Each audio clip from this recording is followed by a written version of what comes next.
Hello, everybody, and welcome to another edition of the First Pitch Podcast on Pitcher List. My name is Trevor Hooth. Appreciate you joining me.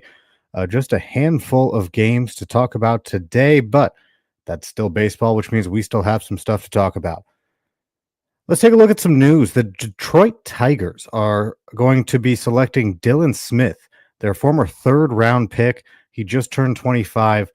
He was a starter for a while, had some injuries. He's been transitioned to the bullpen this year.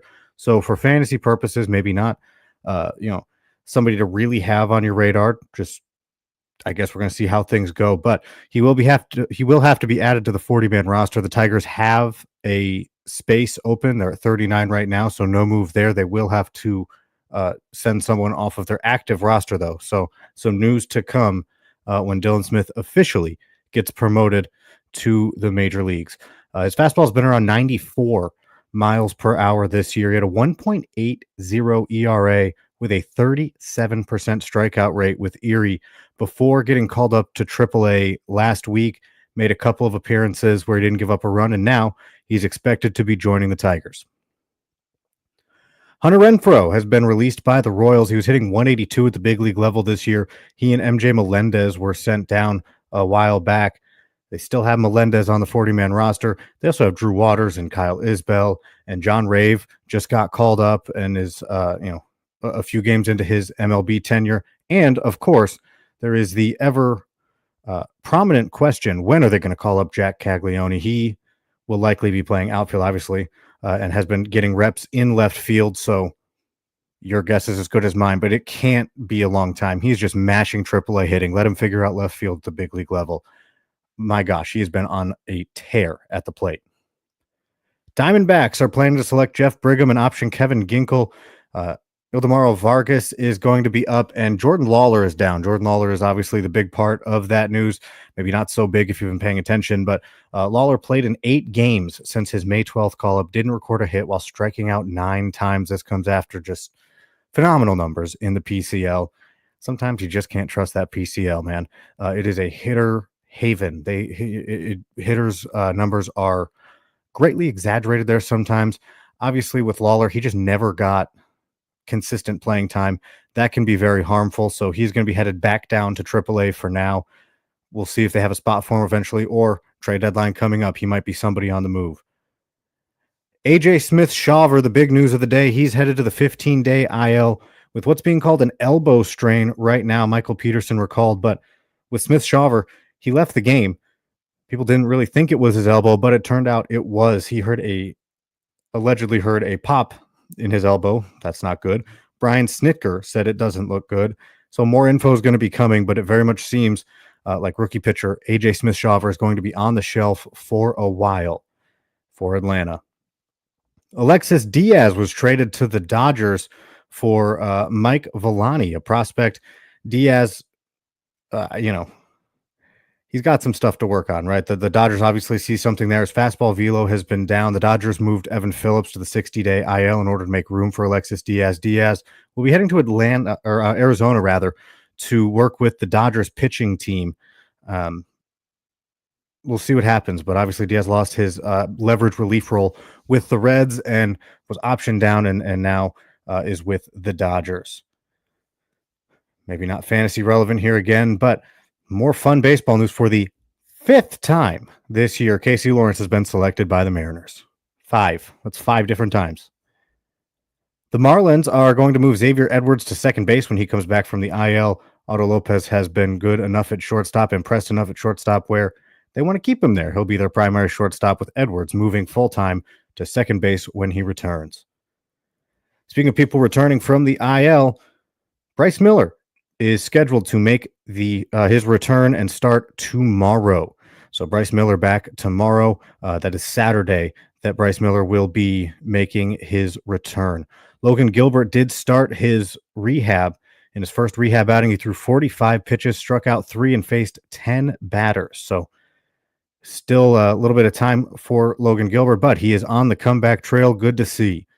Sawyer Gibson-Long, a Nick Pollock favorite, went 53 pitches over 5 1/3 innings with 5 strikeouts and no walks. The only blemish was a solo shot. He's probably got another start or 2 left on his rehab, but Sawyer Gibson-Long, I mean, he's returning, but I don't know. Where's he going to fit? The Tigers' rotation has been pretty good. At some point, Reese Olson is going to come back. He might slide in and send Cater Montero down for a while. But once Reese Olson comes back, they're going to want a spot for Reese Olson. So definitely some decisions to make in that Tigers rotation coming. But it is good to see Sawyer Gibson Long on the comeback trail.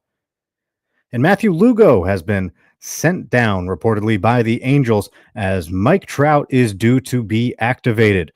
And Mike Trout well, he's Mike Trout. And that is always a good thing to have him back in baseball. Let's take a look at now at some of the hitting highlights from our handful of games that we had yesterday. Some hitting struggles this year, but Sean Murphy went 2 for 3 with a home run and 2 walks in his half of the doubleheader. Drake Baldwin caught the other half of the doubleheader, going 0 for 4 with a walk. They are in a timeshare at catcher. Drake Baldwin has been fantastic this year, hitting .324. However, he's hitting .217 over his last 7 games. Obviously, 7 games is not really a trend that, oh my gosh. But Sean Murphy's picked things up a little bit.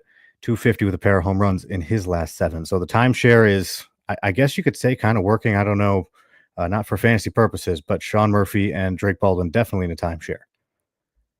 Kyle Schwarber hit a home run in the game yesterday, keeping pace with MLB leaders. He currently sits in second with 19 home runs on the season, tied with Cal Raleigh, just ahead of Aaron Judge, who has 18, and trailing Shohei Ohtani, who has 20. Chandler Simpson for the Rays.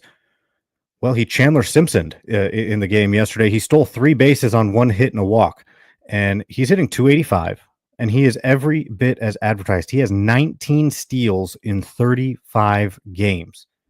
He is third in MLB in steals in 35 games. His 19 puts him in third place behind Bobby Witt Jr., who has 20 steals in 57 games, and Luis Robert Jr., who has 21 steals in 51 games. So, I mean, he's fast and he's stealing bases. What more could you ask for? And good for Chandler Simpson, too. Again, just startling numbers. He's played just 35 games and is already up there with steals. He's going to be a speed threat. Junior Caminero is catching fire. He hit a home run and a double with 6 RBIs in the game yesterday, going 3 for 6.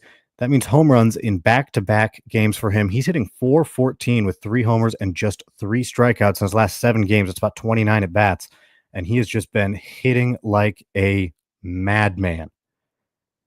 Yanier Diaz also starting to heat up. He hit his 6th homer in the game yesterday. His slow start is still kind of showing in his overall stats, but he's hitting .318 with 4 walks over his last 7 games. This is his only home run in that span, but seems like maybe he's starting to pick things up. Drew Avens made his first career start, his 2nd game. He went 0 for 3 with 2 strikeouts. This is going to be a decision. The Athletics option J.J. Bleday down, gave Denzel Clark a chance, gave him the keys to center field, but you got to wonder how much longer it's going to last. Denzel Clark had been starting almost every day in center before this Avens start in yesterday's games. Clark has been very good defensively, which is as advertised, but he's just not hitting. He pinch hit in the game yesterday, going 0 for 2 with 2 strikeouts. He has 1 hit in 19 at-bats with 15 strikeouts. I've watched a lot of Oakland Athletics games trying to wait for Denzel Clark to break out. I am a huge Denzel Clark fan. I believe in it. And he's showing good plate discipline. He's not, he's chasing, but he'll get to 2 strikes and then he'll work a 3-ball count. But then it seems like he just gets passive and he's waiting for the pitcher to walk him. He's not really attacking anything. He needs to work on his passivity at the plate. And if he does, he might start to hit. But right now, 15 strikeouts and 19 at-bats. It seems like he's going to be due for demotion here soon, depending on if the A's want to continue on. You don't want to lose his confidence. So Denzel Clark may not be up too much longer unless he can turn things around in a hurry. But again, he's going to have to stop being so passive, in my opinion. A 12-run explosion by the Blue Jays offense. Ernie Clement, Vladimir Guerrero Jr., Bo Bichette, and George Springer all had home runs as they scored a lot of runs. 10th inning for the Nationals as they took on the Mariners. They scored a lot of runs in the 10th inning, too. It was a 2-2 heading into extra innings. They won 9-3. So they did some work. That 10th inning was highlighted by Josh Bell hitting a home run, who now has home runs in back-to-back games. Finally, on the hitting side, Ben Williamson, he had his call up earlier this year that surprised some people. He struggled a bit at the plate overall, but he's picked up lately. He picked up a couple of hits in his first steal in the game yesterday. He's hitting 320 over 7 games, but not really getting many counting stats. That may be due to the fact that he hasn't really been getting all too many hits. He did steal 19 bases in the minors, so maybe he's going to start stealing more if he can hit more, but he's doing pretty well lately. And so far, I mean, the Mariners have been good with him at third base. Hopefully that continues on in the future because it seems like maybe he's starting to figure a little bit out. Maybe he'll start to hit a little bit more. But again, without the counting stats, he's not as fantasy relevant as you would like to see. Got a few pitchers to talk about, not too many. Chris Sale throws 6 shutout innings, striking out 8, 3 walks, gave up a pair of hits. Chris Sale doing, well, kind of Chris Sale things. Zach Wheeler, not really doing Zach Wheeler things on the other side of that matchup. A non-Zach Wheeler-esque outing, gave up 6 runs in 5 1/3, walked 4, still struck out 6. It's just a lot of numbers there. 4 walks and 6 runs given up, striking out 6 is just it's not Zach Wheeler. The strikeouts are, but everything else he was kind of not himself in that one. Shane Baz surrendered 3 earned runs on 2 home runs, struck out 3 over 5 2/3 innings. This is the second time in a row he's come just short of that 6-inning mark, going 5 2/3. But no walks for the first time since April 14th, and he's put up solid starts in back-to-back games. He's not striking the world out as you think he might with his big stuff, but he'd been giving up a lot of runs, and he has not in a couple outings. So that is good to see for Shane Baz. Jose Barrios also been hot on the mound. He continued to string good starts with probably his best. 6 shutout innings, 2 walks, and 9 strikeouts for Jose Barrios. And he has been good lately. Over his last 3 starts, I think he hasn't given up more than 3 runs, and he's been getting some strikeouts. So he is on quite the roll. We've seen that go away very quickly. But as of right now, again, you love to see 6 shutout innings with 9 strikeouts. And finally, Mackenzie Gore with a really good outing. We've come to expect that from him. He's one of the best lefties. You'd think with the numbers he has, leading the league in strikeouts, striking out 8 over 6 scoreless, by the way, against the Mariners. You'd think leading the league in strikeouts would put you in the conversation as best lefty. Well, obviously not. Tarek Skubal exists. Garrett Crochet exists. But after that, hey, Mackenzie Gore is right there. Hey, it's been great to see his emergence this year as what looks to be a consistent top arm and a guy who's taking a step forward and going to be a menace and a good guy to have in your fantasy rotations for years to come. So those were our highlights and news from yesterday. We're going to take a quick timeout right now. When we come back, we're going to look at some pitching targets, including my matchup of the day. That's all going to be coming up in just a moment. I appreciate you joining me. This is the First Pitch Podcast on Pitcher List. And welcome back to the First Pitch Podcast on Pitcher List. My name is Trevor Hooth. Always happy to have you here with me. Let's take a look at some pitching targets for today. Now, DL Hall is slated to go for the Brewers. This will be his first start of the year. He made his season debut after starting the year on the injured list, going 2 1/3 and gave up a run. His first start's going to be a tough matchup against the Phillies. Don't think I love that one. Definitely going to leave him alone. Taijuan Walker is on the mound for the Phils. One matchup that I do really like for today, Luis L. Ortiz with the Guardians. There are some aspects you like, some you really don't. But if he can have his command against the Angels, he can be really good. The Angels offense is the 3rd lowest in the MLB against right-handed hitting in terms of average, hitting 228. But here is the this is the reason more so that I like Ortiz in this start, because the strikeouts are always there with him. It seems like he always is going to get whiffs. It's just a matter of how many runs and walks is he going to give up. Well, the Angels have 447 strikeouts against right-handed hitters this season.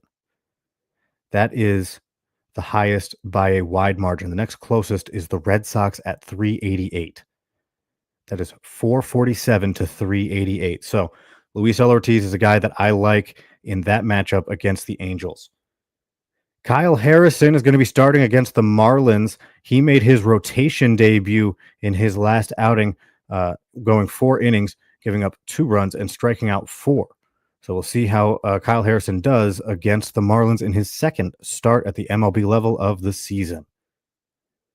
Lucas Giolito was great. His last time out, granted, it was against the Orioles, who have struggled this year at the plate. But after going 7 shutout innings and striking out 6, he's going to look to keep that going against Atlanta. Don't know if you love that one or not, but Lucas Giolito does have some momentum after a good outing against the Orioles. And finally, my matchup of the day, it's going to be the Mariners versus the Twins. Brian Wu versus Zebby Matthews. Brian Wu is, well, he's Brian Wu, so that's always exciting. But Zebby Matthews is coming off of 9 strikeouts in 4 innings against the Royals. This will be his 3rd start at the major league level. We will see what he can do if he can replicate what he does against the Royals. Brian Wu versus Zebby Matthews is going to be a fun one if you like pitching, and a not fun one if you're a hitter playing in that game, which I'm not. So I want it to be a good game. I think it will. With that, I appreciate you joining me, and I will see you guys tomorrow. Don't forget to always check out pitcherlist.com for the wonderful content coming out. That includes the list. That includes the hitter list. And that includes all of our reliever lists and the great written content that comes outside of those 3 things. Make sure to sign up for PL Pro and join our Pitcher List Discord. Come talk baseball with us. We love doing it. We do it constantly, all day, every day. And I would love to see you there. With that being said, my name is Trevor Hooth, and this has been another edition of the First Pitch Podcast on Pitcher List.